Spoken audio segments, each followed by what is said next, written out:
तो आज की कहानी शुरू होती है क्रिकेट से। सर विराट कोहली, कौन नहीं जानता इनको, one of the best batsman of our time, bow down to the king. लेकिन सर कोहली को अगर क्रिकेट खेलना है, मैदान में उतर के खेलना है, तो क्रिकेट की प्रैक्टिस करनी पड़ती है, रोज करनी पड़ती है। लेकिन वो प्रैक्टिस किस तरह की होगी? अगर ये सर कोहली घर पर बैठकर वीडियो गेम खेले, क्रिकेट 2007 की गेम 5-6 घंटा खेलकर चले जाए मैदान में, तो क्या चलेगा? नहीं चलेगा। इनको अगर मैदान में बैट लेकर खेलना है तो प्रैक्टिस में भी, नेट प्रैक्टिस में बैट लेकर ही प्रैक्टिस करनी पड़ेगी। इसी एग्जाम्पल को अगर हम आपके एग्जाम के साथ कंपेयर करें तो आपकी एग्जाम कैसी होती है? रिटन एग्जाम होती है। हाथ में पेन लेकर, पेपर लेके पेपर पे लिखना पड़ता है।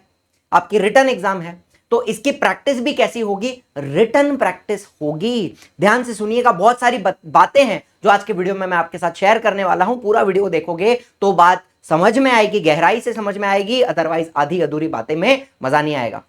ठीक है, आपकी प्रैक्टिस कैसी होनी चाहिए? रिटन प्रैक्टिस होनी चाहिए। लेकिन क्या लिखें, किस तरह लिखें, यही बातें हैं जो आपके साथ शेयर करनी है। ध्यान से सुनिएगा। आप पढ़ने बैठे हैं, एक नॉर्मल उदाहरण देता हूं। एक बच्चा पढ़ने बैठा है, रीड कर रहा है, टेक्स्ट बुक से या नोट से, कहीं से भी रीड कर रहा है, तो इसके दिमाग में हजार प्रकार के डिस्ट्रैक्शंस होते हैं। टीचर ने आज कोई उल्टी सीधी बात कर दी, दोस्त के साथ लड़ाई हो गई, किसी सुंदर कन्या का ख्याल आ गया दिमाग में, बहुत सारी चीजें, हजार तरह की चीजें दिमाग में चलती हैं। आदमी डिस्ट्रैक्टेड है, एक पेज पढ़ रहा है लेकिन उसको याद नहीं हो रहा, he is not able to memorise, दिमाग में वो बातें उतर नहीं रही हैं। इसको हम बोलते हैं पैसिव रीडिंग। आप बुक खोल के बैठे हो, पढ़ रहे हो, आधा घंटा हो गया, उसी पन्ने पर हो, आगे नहीं जा रहे हो, याद नहीं हो रहा है, दिमाग में नहीं उतर रहा है, इसको बोलते हैं पैसिव रीडिंग। तो क्या किया जाए सर? याद कैसे किया जाए? दो बेसिक फंडे होते हैं किसी भी चीज को याद करने के लिए। पहली बार पढ़ रहे हो या रिवीजन कर रहे हो, दो बातें आपको करनी है। क्या करनी है? एक एक्टिव रिकॉल, एक स्पेस रिपीटेशन। सर नाम तो बड़े बड़े हैं, बड़े अच्छे नाम हैं, लेकिन इनका मीनिंग क्या है? इनका मतलब क्या है? एक्टिव रिकॉल मतलब क्या? स्पेस रिपीटेशन मतलब क्या? ध्यान से सुनिएगा। जितना भी आपका रिवीजन, लर्निंग, भले आप 9th में हो, 10th में हो, 11th, 12th, graduation, post graduation, किसी भी ईयर में हो, यही दो मुद्दे होते हैं जिनके ऊपर आपकी पढ़ाई आधारित है, active recall and space repetition. करना क्या है? ध्यान से सुनिए। सबसे पहला स्टेप होता है किसी भी चीज को पढ़ने का, समझने का, आपको उसको अंडरस्टैंड करना है। अंडरस्टैंड करने के लिए हमारी गोट सीरीज के 1 शॉर्ट वीडियोस चल रहे हैं, हमने शॉर्ट वीडियोस भी डाले हैं। हम और भी रिवीजन के लिए बहुत बेहतरीन बेहतरीन सीरीज लेकर आपके लिए आएंगे। तो ये आपका रिस्पॉन्सिबिलिटी है कि आप वीडियो देखकर समझें। नहीं समझ में आ रहा है तो कमेंट में हमें बताएं, या टेलीग्राम चैनल पर भी हम कनेक्टेड है आपसे, वहां पर भी हम पोल वगैरह डालेंगे, वहां पर भी आपका जो फीडबैक है वो आप हमसे शेयर कर सकते हो। हमें पता चले आपको क्या समझ में आ रहा है, क्या नहीं समझ में आ रहा है, क्या आपको चाहिए, क्या नहीं चाहिए, आपने बताना है। ये आपकी रिस्पॉन्सिबिलिटी है। एंड कंटेंट को समझिए, जो आपकी एनसीईआरटी कहती है, क्या कहना चाहती है, वो हम आपको बता रहे हैं। तो आपका रिस्पॉन्सिबिलिटी, सबसे पहला स्टेप, पढ़ाई का सबसे पहला स्टेप होता है टू अंडरस्टैंड समथिंग। आपने उसको समझ लिया, ठीक है, फिर आप क्या करोगे? आपके पास है एनसीईआरटी, आपने करनी है रीड। लेक्चर देखते देखते रीड कर, ये लेक्चर के बाद ब्रेक लेके, आधे घंटे का लेक्चर देखा, आधे घंटे में जो कुछ मैंने पढ़ाया, 2 पेज पढ़ा दिए, 3 पेज पढ़ा दिए, आपने वो रीड करे। तो सबसे पहला स्टेप अंडरस्टैंड करा, फिर रीड करा, फिर आखिरी स्टेप, ये स्टेप नंबर 2 हुआ, पढ़ा आपने समझा, आपने रीड करा। अब आप क्या करोगे? Before I tell you the third very important, most important step, आपको एक बात बताना चाहूंगा। There is no substitute for hard work. Thomas Edison जो साइंटिस्ट होकर गए हैं, उन्होंने ये बात बताई है और बहुत सत्य बात बताई है। There is no substitute for hard work. मेहनत तो करनी पड़ेगी ना, कोई जादू का मंत्र आपको नहीं बताऊंगा जिससे सारा लर्न हो गया। पिल्लों के नीचे किताब रखकर सो गए, सुबह याद हो गया। कोई मिल गया का ऋतिक रोशन की तरह ऐसी बुक घुमा दी, फर्र करके याद हो गया, ऐसा है क्या? नहीं, आपको मेहनत करनी है। क्या मेहनत करोगे, किस तरह से करोगे, यही बताना है। आपको लिखना पड़ेगा, लेकिन क्या लिखोगे आप? टेक्स्ट बुक में जो लिखा है वही देख देख कर कॉपी करोगे, इसका कोई मतलब नहीं है। आपको लिखना कैसे है? या तो आप एक फ्लो चार्ट के फॉर्म में, जो भी आपने पढ़ा है उसको आप एक फ्लो चार्ट के फॉर्म में खुद से अपने मन से याद करके लिखें। इसको बोलते हैं एक्टिव रिकॉल। एक्टिव मतलब क्या? आपका दिमाग एक्टिवली काम कर रहा है, उन चीजों को याद करने की कोशिश कर रहा है। रिकॉल मतलब क्या? याद करना। एक्टिवली किसी चीज को याद करके लिखना, बिना देखे अपने दिमाग में जो इंफॉर्मेशन है उसको अपने पेपर पे उतारना है, यही होता है एक्टिव रिकॉल। आप एक फ्लो चार्ट के माध्यम में just point wise, point 1, point 2, point 3 flow chart बनाकर लिखिए जो भी आपने पढ़ा है, या फिर आप एक माइंड मैप की तरह, या फिर एक स्पाइडर डायग्राम। स्पाइडर डायग्राम के फॉर्म में लिख सकते हैं।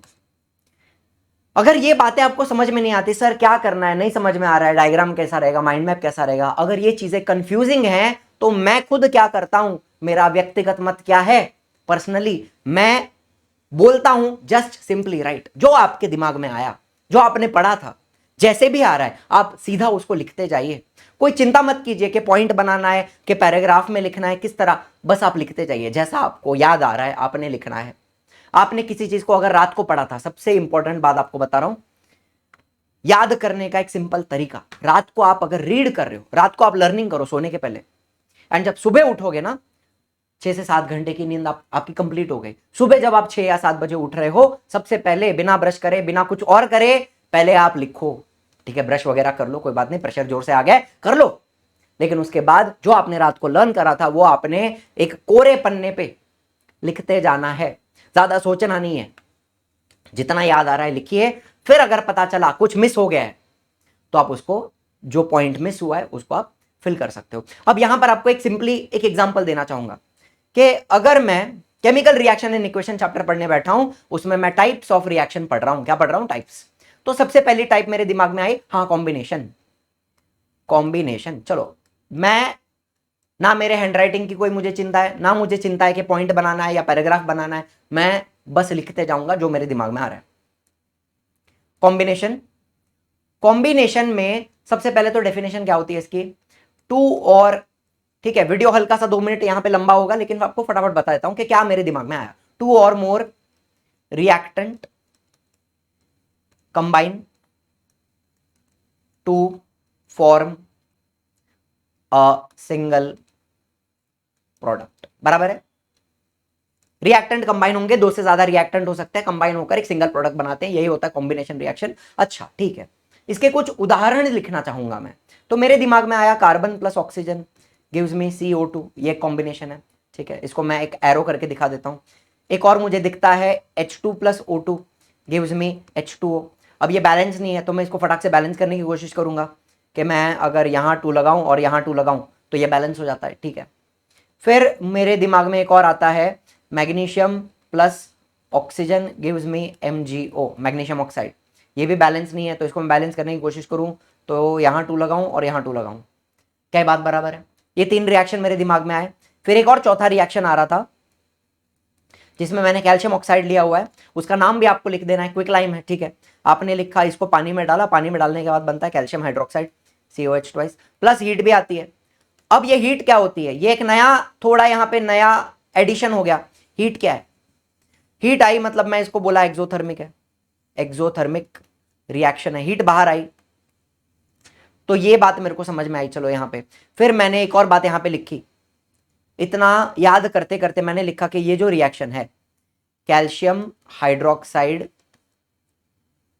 एक्वियस फॉर्म में, यही एटमॉस्फेरिक CO2 के साथ कंबाइन होकर आपको CaCO3 बना कर देगा फिर से, और H2O का मॉलिक्यूल बाहर आता है। अच्छा, इसी रिएक्शन को हम व्हाइट वॉशिंग में यूज करते हैं, व्हाइट वॉशिंग।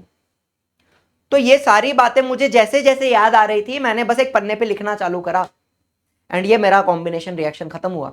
फिर मुझे पता चला एक्सोथर्मिक रिएक्शन का एक एग्जांपल यहां दिया है, मैं और भी 2-3 एग्जांपल दे सकता हूं। किसके? एक्सोथर्मिक। एक्सोथर्मिक हैंडराइटिंग की कोई चिंता मुझे नहीं है, एंड एक्सोथर्मिक के और 2-3 रिएक्शन। चलो ठीक है, CH4 मीथेन को अगर मैं ऑक्सीजन के साथ कंबशन करूं, जलाऊं, तो मुझे CO2 plus H2O plus heat मिलती है। बैलेंस कर लूंगा मैं बाद में, कोई बात नहीं, मैं तो कंसेप्ट याद करने की कोशिश कर रहा हूं। अच्छा, एक और डाइजेशन का रिएक्शन हो गया, डाइजेशन। डाइजेशन में भी हीट प्रोड्यूस होती है, and even respiration, respiration, respiration में भी हीट प्रोड्यूस होती है। आपने ग्लूकोज C6H12O6 जब आपके बॉडी में ब्रेक होता है, सेल के अंदर ऑक्सीजन के साथ ही कंबाइन होता है, हम बोलते हैं, हालांकि हम ऐसा बोलते हैं लेकिन it is a multi step process, बहुत सारी चीजें होती है उसमें, glycolysis, Krebs cycle, ETC reaction. ऐसे डायरेक्टली ऑक्सीजन कंबाइन होता नहीं है, लेकिन बताने के लिए, सिंप्लीफाई करने के लिए हम ऐसे बता रहे हैं। क्या मिलता है? CO2 plus H2O plus energy. Balance करना है, कर देंगे। 6 कार्बन है तो यहाँ 6 लगाया, 12 हाइड्रोजन है तो यहाँ 6 लगाया, 6 2 12 प्लस 6 18 ऑक्सीजन है, तो मैं यहाँ 6 लगाऊं, 6 टू 12 प्लस 6 18, यहाँ पे भी 18 ऑक्सीजन होगा, यहाँ पे भी 18 ऑक्सीजन हो गए। ठीक है, हो गया बैलेंस। तो ये सारे एक्सोथर्मिक रिएक्शन के एग्जांपल हो गए, एक मीथेन का बर्निंग हो गया, डाइजेशन हो गया, रेस्पिरेशन हो गया। तो ये कुछ बातें जैसे जैसे मेरे दिमाग में आई, 2-3 पन्ने की बातें हैं, मैं सिर्फ लिखते जाऊं तो मुझे वो याद आएंगी, कोई बात नहीं है। फिर मैं चेक करूंगा क्या मेरी कहीं मिस्टेक हुई, क्या कोई पॉइंट मिस हो गया। ये एक तरीका है, बहुत ही जरूरी तरीका है, बहुत ही इंपॉर्टेंट तरीका है। इसको आपने फॉलो करो, 2-3 दिन फॉलो करके देखो, आपको सच में मजा आएगा। एट द सेम टाइम एक और बात कहना चाहूंगा, आप जब रीड करते हो किसी चीज को तो जो डिस्ट्रैक्शंस होते हैं दिमाग में वो सारे निकल जाते हैं जब आप लिखते हो। जब आप लिखते हो your mind is entirely focused on only one thing, that is writing it down. बाकी आपका फोकस कहीं और नहीं होता। सारी सुंदर कन्याएं, सारा जो भी झगड़ा हुआ है, कलेश हो रखा है आपके दिमाग में, जो कुछ चल रहा है सब निकल जाएगा जब आप लिखोगे। आपका माइंड फोकस्ड होता है व्हेन यू राइट। बहुत इंपॉर्टेंट बात है, पर्सनल एक्सपीरियंस से आपसे ये शेयर कर रहा हूं। जब मैं 11th-12th में था मैं लिखता नहीं था, एंड वो एक बहुत बड़ा रीजन था मेरे डाउनफॉल का। 10वीं तक आप रट के आगे आ जाते हो, लेकिन 11th-12th में अगर आप लिखोगे नहीं ना, सिलेबस इतना ज्यादा होता है, याद नहीं होगा आपको। कितनी बार रीड करोगे, पैसिवली रीड करोगे, समय जाएगा आपका। लिखोगे, याद रहेगा, लंबे समय तक याद रहेगा। एक और चीज आपके साथ शेयर करना चाहूंगा, अगर आप किसी कंसेप्ट को, किसी टॉपिक को ब्रेक डाउन करते हो इनटू स्मॉल क्वेश्चंस, इससे भी आपका रिवीजन बहुत अच्छे तरीके से, बेहतरीन तरीके से हो सकता है। मान लो कि यहां पे पूरा जो डाइजेस्टिव सिस्टम का, किस तरह आपके बॉडी में डाइजेशन होता है, ये आपके लाइफ प्रोसेसेस चैप्टर में से मैंने लिया है। तो ये सारे क्वेश्चंस अगर आप एक एक करके आंसर करो तो आपके पूरे टॉपिक का रिवीजन हो जाता है। What is the function of teeth, grinding कर रहा है, what role plays saliva plays in digestion, salivary amylase होता है जो कार्बोहाइड्रेट को ब्रेक करेगा। तो बहुत सारी चीजें हैं। तो एक एक सवाल का आप अगर आंसर याद कर रहे हो, ये भी क्या है, एक्टिव रिकॉल है। इससे भी आपकी पढ़ाई बहुत अच्छे तरीके से हो सकती है। लेकिन एक ही प्रश्न आता है कि सर ये क्वेश्चंस हम बनाए कैसे। अच्छा, बाय द वे, केमिस्ट्री के 2 ही चैप्टर ना, हाँ, केमिकल रिएक्शन और एसिड बेस, इन दोनों के मैंने फ्लैश कार्ड आपको बना कर दिए हैं, और इसी कंसेप्ट पर आधारित हैं कि अगर एक टॉपिक को हम छोटे छोटे पीस में, छोटे छोटे क्वेश्चन में तोड़ें तो हमारे लिए उनको पढ़ना बहुत आसान हो जाता है। 2 नेचुरल इंडिकेटर नाम दे दो, उसी तरह से सिंथेटिक इंडिकेटर के नाम बता दो, उसी तरह व्हाट आर ऑल्फैक्टरी इंडिकेटर, उनके नाम बता दो, कंसेप्ट बता दो। Blue litmus paper in acid red हो जाता है, रेड लिटमस इन बेस ब्लू हो जाता है, टर्मरिक रेड हो जाता है। तो ये छोटे छोटे क्वेश्चंस है, पूरे चैप्टर को तोड़ तोड़ के मैंने आपको दिए हुए हैं। इसकी लिंक आपको मिल जाएगी डिस्क्रिप्शन में, और कमेंट में पिन कर दूंगा इसकी लिंक। आपका रिवीजन बहुत बेहतरीन तरीके से हो सकता है अगर आप किसी कंसेप्ट को तोड़ तोड़ कर पढ़ रहे हो, रिवाइज कर रहे हो। बार बार रिवाइज कीजिए, याद हो जाएगा। अब आप बोलोगे सर बाकी चैप्टर का क्या करें, सर एसएसटी में भी है, सर बायोलॉजी है, सर फिजिक्स है, इसको हम किस तरह ब्रेक करें। तो यहां पर मैं आपको एक सिंपल तरीका बताना चाहूंगा, यूजिंग आर्टिफिशियल इंटेलिजेंस। बहुत ही बेहतरीन टूल है, आपके पास दिया है, फ्री में दिया हुआ है। हालांकि इसका पेड वर्जन भी होता है। मैं देखो, बहुत तरीके के एआई मॉडल्स आ चुके हैं। मैं एक सिंपल आदमी हूं, मैं चैट जीपीटी यूज करता हूं। इसके अलावा और भी बहुत सारी चीजें आप मुझसे बेहतर जानते होंगे। लेकिन इसको यूज कैसे करें पढ़ने के लिए, पढ़ाई में कैसे इस्तेमाल करें। देखो, रिसर्च तो आप कर लोगे, आप इंफॉर्मेशन तो गैदर कर लोगे, लेकिन इसको हम रिवीजन के लिए कैसे यूज करें, इसका क्या तरीका है आपको बताता हूं। सिंपली ये जो पूरा पैराग्राफ था आपके लाइफ प्रोसेस चैप्टर में से, डाइजेस्टिव सिस्टम का पूरा जो पैराग्राफ है, we eat various type of food which has to pass through the same digestive tract, naturally the food has to be processed to generate फलाना फलाना, सारी बातें हैं। इतना लंबा सा ये पूरा पैराग्राफ मैंने कॉपी करके यहां पे डाला है चैट जीपीटी पे, और उसको मैंने सिर्फ एक बात बताई, make flash card from the given text, just give me the questions. आप चाहो तो आंसर भी लिख के देगा वो, लेकिन सिर्फ अगर आप क्वेश्चंस बनाते हो तो यही सारे क्वेश्चन क्या आपके बन रहे हैं। कितने क्वेश्चन बन रहे हैं देख लो, 19 क्वेश्चन बना के दिए। ये 19 क्वेश्चन में आपका पूरा डाइजेस्टिव सिस्टम याद हो जाएगा in the form of small small answers. आपको टॉपिक बहुत अच्छे से याद हो जाएगा। तो आप यूज कीजिए एआई को, खुद अपने क्वेश्चंस बनाइए, क्वेश्चंस को अपने नोटबुक में लिखिए, उसको रिवाइज कीजिए। आपका टॉपिक नहीं सुधरा तो मैं पढ़ाना छोड़ दूंगा, इतना श्योर हूं मैं इस तरीके को लेकर कि आपकी पढ़ाई बहुत बेहतरीन तरीके से इंप्रूव हो सकती है इस तरीके से। ठीक है, मेहनत करनी है, बिना मेहनत के नहीं होगा। एफर्ट है यहां पर भी, लेकिन स्मार्ट वर्क। सिर्फ किताब लेकर बैठे हैं, इससे पढ़ाई नहीं हो रही है। स्मार्टली काम कीजिए, एंड आखिरी बात, आप किसी को पढ़ाओगे तो भी आपका कंटेंट बहुत ज़्यादा स्ट्रांग होता है। आप अपने दोस्तों को पढ़ा दो या आपने कुछ पढ़ा है, आप मम्मी को पढ़ा दो, छोटे भाई बहन, दीदी दादा पापा, किसी को भी आप कुछ चीज़ एक्सप्लेन कर दोगे तो इससे भी आपकी पढ़ाई बहुत अच्छे से हो जाती है, आपका रिविजन हो जाता है जब आप किसी को पढ़ाते हो। जिस तरह मैं आपको पढ़ाता हूँ मेरा रिविजन होते रहता है। इतना सारा कंटेंट मेरे दिमाग में याद रहता कैसे? जब मैं आपको पढ़ाता हूँ मेरा रिविजन होता है हर बार जब मैं आपको पढ़ाता हूँ और मुझे याद रहता है। ठीक है, यही एक और तरीका है याद करने का, किसी को पढ़ाइए। एंड लास्टली, रिविजन कितनी कितनी बार होना चाहिए? आपने आज के दिन कुछ पढ़ा, पहली बार पढ़ा, तो आप इसको इमीडिएटली कल रिवाइज करोगे, एक दिन के गैप पे। इसको आप फिर 3 दिन बाद रिवाइज करोगे। ये जो फ्रीक्वेंसी है, ये जो मैं आपको तरीका बता रहा हूं रिवीजन का, इसको हम बोलते हैं स्पेस्ड रिपीटिशन। आप उस टॉपिक को, उस कंसेप्ट को थोड़े थोड़े स्पेस के बाद, थोड़े थोड़े इंटरवल के बाद, टाइम इंटरवल के बाद रिपीट कर रहे हो, आपके दिमाग में उसको फिर से डाल रहे हो। एंड आफ्टर 4 रिविजन्स वो आपके लॉन्ग टर्म मेमोरी में जाता है।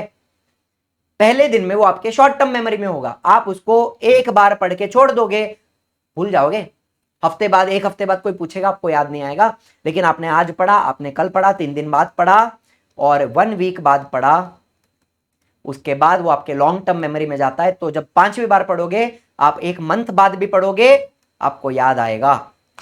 ये होता है spaced repetition. The power of active recalling and spaced repetition. किसी भी तरीके को, किसी भी चीज को लंबे समय तक याद रखना है तो ये फ्रीक्वेंसी होनी चाहिए आपके रिवीजन की।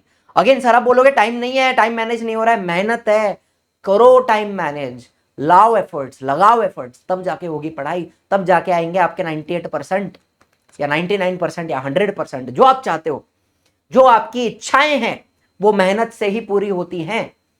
कोई ट्रिक, कोई शॉर्ट ट्रिक या स्ट्रैटेजी, ये वो स्ट्रैटेजी भी क्या होती है, एक तरीका होता है पढ़ने का। कोई ऐसा नहीं बोलेगा कि मत पढ़िए, आसान बना देंगे, इतना ही पढ़ के जाइए, ऐसा नहीं है। हम आपको एक तरीका बताते हैं कि इस तरह पढ़िए, ये होती है स्ट्रैटेजी।